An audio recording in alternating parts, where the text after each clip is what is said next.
আজ বলবো বামাখ্যাপার কিছু কথা। বামাখ্যাপা ছিলেন বাংলার অন্যতম প্রসিদ্ধ সাধক। তার আসল নাম ছিলেন বামাচরণ চট্টোপাধ্যায়। তিনি বীরভূম জেলায় আটলা গ্রামে জন্মগ্রহণ করেন এবং পরবর্তীতে তারাপীঠে মা তারা এক উপন্যাসক হিসাবে খ্যাতি অর্জন করে। একদিন তারাপীঠে মন্দিরে মা তারার জন্য ভোগ নিবেদন করা হয়েছিল। বামাখ্যাপা মন্দিরে এসে মায়ের সামনে বসে সেই ভোগ খেতে শুরু করেন।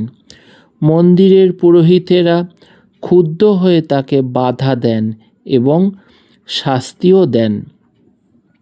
সেই রাতে কথিত আছে মন্দিরে রানী স্বপ্নে মা তারাকে দেখেন।